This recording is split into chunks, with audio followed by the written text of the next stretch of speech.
Setelah Babang Tamfan Xiaoyan memberikan pil obat kepada para prajurit dari aliansi Yan, saat ini dirinya langsung memutuskan akan kembali ke lembah binatang ajaib untuk kembali melanjutkan kultivasinya yang akan segera menerobos ke tingkat Do Huang. Akan tetapi ketika di perjalanan dirinya justru merasakan ada sebuah aura spiritual yang memanggilnya yang berada di kota Kingsan. Lalu kita pun diperlihatkan kepada Paman Kagang dan Ling Er yang ternyata akan diserang kembali oleh ketua klan Hei. Saat ini terlihat jika ketua klan Hei sangat marah karena mengetahui jika anak buahnya sudah dibantai oleh Xiao Yan, sehingga atas hal tersebut membuat Paman Kagang saat ini dalam keadaan terdesak akibat klan Hei yang akan membalaskan dendam anak buahnya. Tentu di sini Paman Kagang langsung menggunakan botol gioknya untuk menyerang mereka. Akan tetapi ketua klan Hei yang sudah berada di tingkat doang tentu saja tidak akan mempan dengan serangan seperti ini. Sehingga saat ini Paman Kagang dan Lin Er dalam kondisi hidup dan mati. Kemudian Lin Er di sini meminta Paman Kagang supaya tetap tenang saja, karena dirinya sangat yakin jika Xiao Yan sudah pasti akan membantunya.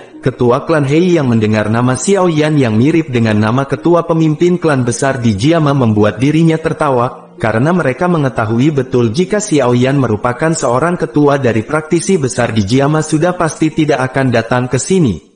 Kemudian ketua klan Hei di sini bertanya, dari manakah Kagang mendapatkan botol giok api tersebut? Paman Kagang pun menjelaskan jika dia hanya menemukan botol giok itu di pegunungan binatang ajaib.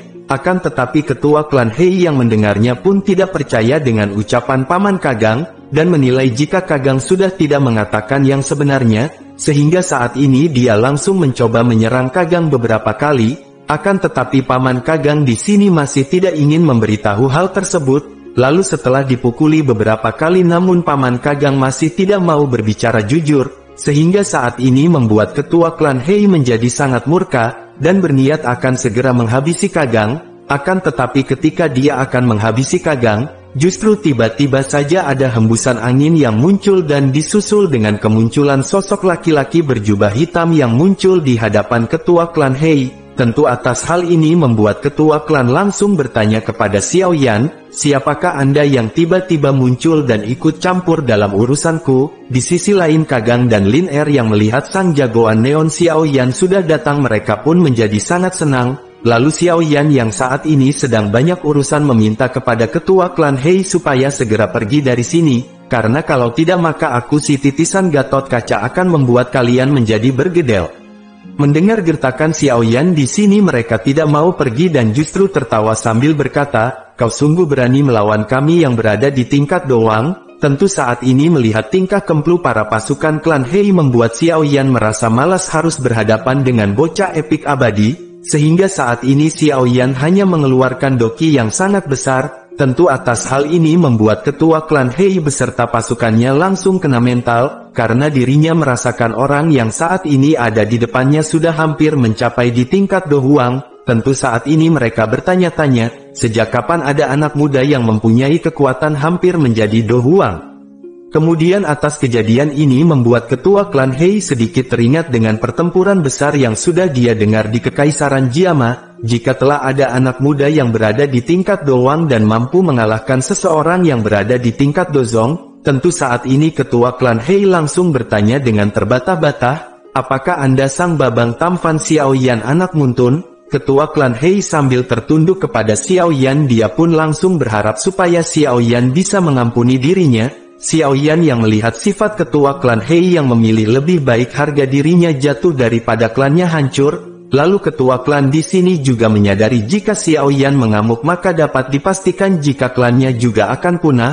Kemudian Xiao Yan di sini berkata, sepertinya mereka akan berguna di masa depan. Lalu setelah itu Xiao Yan juga langsung menyerap dokinya. Tentu di sini ketua klan Hei sangat berterima kasih karena Babang Tamfan Xiao Yan sudah mau memaafkannya. Ketua klan Hei yang bernama Hegan di sini juga langsung menjelaskan, jika mereka tahu Kagang memiliki hubungan dengan ketua Xiao Yan maka sudah pasti kami tidak akan membuat masalah dengannya. Kemudian Xiao Yan di sini langsung berkata, permasalahan ini kita selesaikan di sini, dan jika kalian kembali mengacau lagi maka aku tidak akan segan untuk menghancurkan klanmu. Kemudian Hegan di sini juga berkata, aku juga sudah menerima undangan dari aliansi Yan.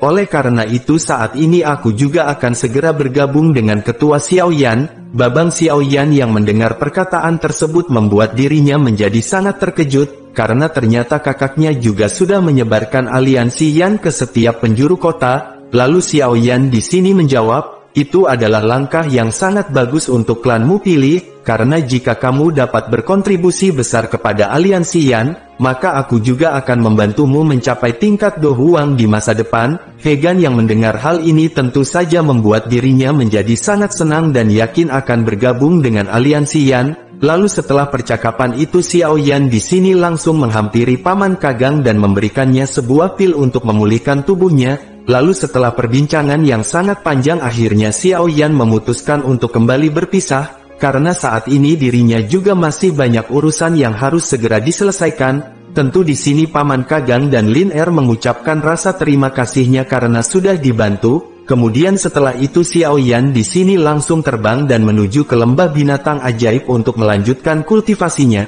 supaya dirinya bisa segera mungkin menerobos ke tingkat Do Huang. Kemudian kita diperlihatkan Xiaoyan yang saat ini sudah kembali bertemu dengan Tante Aduhai Medusa. Di sini Medusa juga langsung bertanya kepada Xiaoyan, apakah urusanmu sudah selesai? Kemudian Xiaoyan menjawab, tentu saja sudah selesai dong Lur. Lalu saat ini Tante Medusa langsung menyuruh Xiaoyan supaya segera melakukan kultivasinya agar bisa menerobos menjadi Do Huang. Melihat Tante Medusa yang sangat perhatian kepadanya membuat Xiaoyan terkejut. Lalu Xiaoyan juga berkata, saat ini aku akan melakukan proses penerobosan. Mungkin dalam proses ini aku juga akan membutuhkan waktu selama 6 bulan. Tante Medusa langsung berkata, waktu 6 bulan tidak masalah baginya, dirinya juga akan selalu menjaga Xiaoyan dan juga Xian. Medusa juga menambahkan jika sebentar lagi dia juga akan mudik ke kampung halamannya yakni negeri ular untuk halal bihalal menyambut Hari Raya Idul Fitri. Babang tampan Xiaoyan yang mendengar hal itu dirinya langsung berkata, apakah aku juga harus ikut bersamanya mudik ke negeri ular? Tante Medusa langsung menjawab, dirimu tidak perlu ikut, karena hal tersebut bisa menimbulkan sebuah masalah di sana. Terlebih lagi keberadaan manusia tidak akan diterima oleh para manusia ular. Kemudian Xiaoyan di sini tersenyum sambil berkata, aku sangat berterima kasih kepadamu, karena sudah mau menjaga dirinya dan juga Xian selama 6 bulan ke depan. Lalu setelah mengatakan hal tersebut Xiaoyan langsung pergi menuju ke dalam gua. Setelah Xiaoyan pergi ke dalam gua saat ini Tante Medusa merasa kesepian, namun Tante Medusa di sini juga berharap supaya Xiaoyan dapat mencapai ke tingkat Do Huang dan menjadi pria tangguh di semua kondisi. Lalu kita diperlihatkan kepada Xiaoyan yang saat ini sudah masuk ke dalam gua. Saat ini terlihat jika Xiaoyan sedang memulai proses peningkatan kekuatan menuju tingkat Do Huang. Xiaoyan langsung memejamkan matanya dan disusul dengan energi yang langsung masuk ke dalam tubuhnya. Terlihat energi milik Xiaoyan sedang dikumpulkan oleh mantra api dan langsung menyebar ke seluruh bagian tubuhnya oleh api hijau yang saat ini telah menyelimuti tubuh Xiaoyan. Kemudian tidak lama setelah itu api hijau miliknya langsung berubah menjadi sebuah api yang tidak terlihat, dan energinya masih tetap masuk ke dalam semua bagian tubuh Xiaoyan. Kemudian kita juga diperlihatkan Tante Medusa yang saat ini sedang menjaga Xiaoyan dan Xian layaknya Mbah Hansip komplek. Hari demi hari pun terus berlalu dan Tante Medusa masih setia menunggu mereka berdua, dan tanpa terasa saat ini sudah 4 bulan pun telah berlalu. Tante Medusa saat ini pun mulai merasa jika saat ini dia harus segera kembali ke negeri ular, karena menurutnya bangsa ular sedang menghadapi masalah besar, sehingga Tante Medusa berpikiran akan membuat sebuah kubah pelindung yang bisa melindungi Xiaoyan dan Xian dari gangguan binatang ajaib, karena saat ini Tante Medusa akan segera pergi menuju ke negeri ular. Namun sebelum itu dirinya juga meninggalkan sebuah pesan kepada Xiaoyan dan Xian. Lalu setelah itu akhirnya Tante Medusa langsung OTW mudik ke kampung halamannya. Setelah Tante Medusa pergi saat ini lembah itu menjadi sunyi, bahkan kepompong cahaya yang sangat besar di dalam lembah juga masih belum menunjukkan tanda-tanda keberhasilan. Meskipun lembah ini sudah membesarkan beberapa binatang ajaib, namun sejauh ini mereka tidak ada yang berani mendekat ke tempat Xian dan juga Xiaoyan yang saat ini sedang memancarkan tekanan yang sangat kuat. Singkat cerita saat ini sudah sekitar setengah tahun pun sudah berlalu sejak Medusa pergi, bahkan saat ini dari awal Xian berkultivasi sudah hampir mencapai 1 tahun. Namun saat ini terlihat ada dua lonjakan energi yang terpancar keluar, lalu salah satu dari dua pilar energi besar memasuki kepompong cahaya sedangkan satunya memasuki gua, kemudian terlihat jika kepompong cahaya di dalam lembah mulai berubah warna setelah menyerap pilar energi yang sangat besar itu, bahkan ada beberapa segel aneh secara bertahap muncul di permukaan kepompong. Namun setelah kejadian ini ternyata masih belum menimbulkan perubahan sama sekali baik kepompong Xian ataupun Xiaoyan. Kemudian singkat cerita setengah bulan pun kembali berlalu.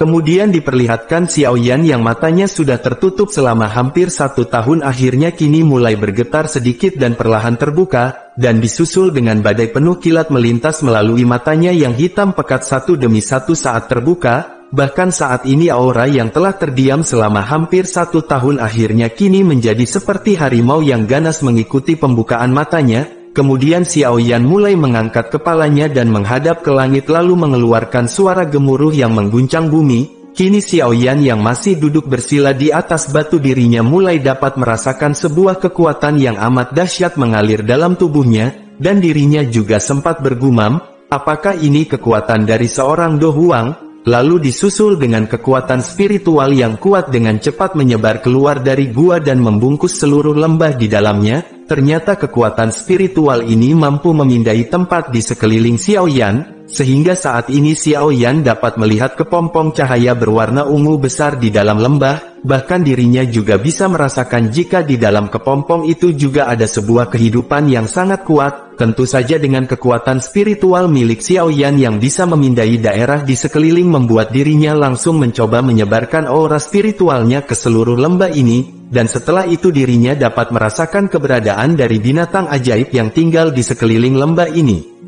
Kemudian Xiaoyan mengangkat kepalanya sedikit lalu setelah itu kekuatan spiritual miliknya kini kembali ke tubuhnya. Kemudian Xiaoyan ingin mencoba untuk menyatukan kekuatan spiritualnya ke lambang api yang ada di dahinya. Kemudian kekuatan spiritual Xiaoyan langsung masuk ke dalam segel api itu. Lalu dengan seketika tubuh Xiaoyan bergerak dan menyusuri jalan api kecil yang ada di dahinya. Meskipun jalan kecil tersebut seperti tak berujung namun dengan tubuh spiritual Xiaoyan dirinya dapat bergerak secepat kilat di dalam segel api itu. Kemudian roh Xiaoyan masuk ke dalam lubang api dan setelah itu api putih pekat yang menyilaukan tiba-tiba saja menghilang dan berganti menjadi kegelapan.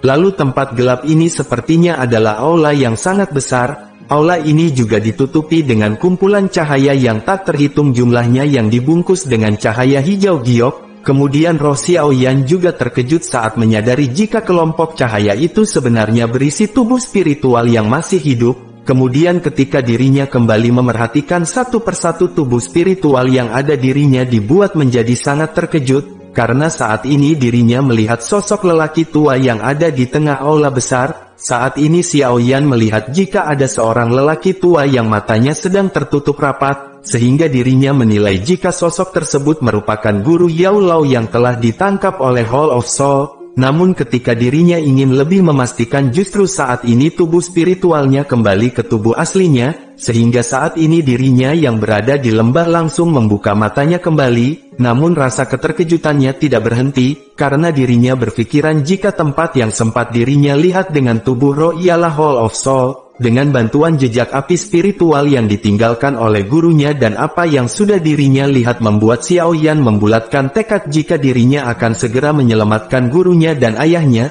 karena saat ini dirinya sudah berhasil menjadi elit Do Huang, sehingga dirinya menjadi sangat percaya diri jika bertemu lagi dengan roh menakutkan di dalam aula jiwa itu, maka dia akan membalaskan perbuatan mereka. Setelah itu saat ini Xiaoyan memutuskan untuk keluar terlebih dahulu dari dalam gua ini, dan setelah di luar dirinya langsung berkata, "Di manakah tante simpananku? Apakah dia sudah pergi? Apa sudah diculik oleh om-om?" Namun setelah berkata seperti itu dirinya langsung memalingkan pandangannya ke arah kepompong milik Xian. Kemudian tidak lama setelah itu dirinya melihat ada sebuah gulungan surat dan dia pun langsung mencoba membacanya. Ternyata Tante Medusa meninggalkan sebuah pesan jika dirinya akan kembali ke negeri ular, karena saat ini negerinya juga sedang mendapatkan sebuah masalah serius. Kemudian aku akan kembali lagi setelah menyelesaikan masalah tersebut. Tante Medusa juga berharap jika ketika Xiao Yan membaca pesan ini dirinya juga sudah berhasil menyelesaikan kultivasinya dan menjadi seorang elit Do Huang. Tentu atas surat yang ditulis oleh Tante Medusa membuat Xiao Yan berpikiran jika saat ini Tante Medusa sedang mendapatkan sebuah masalah yang sangat serius.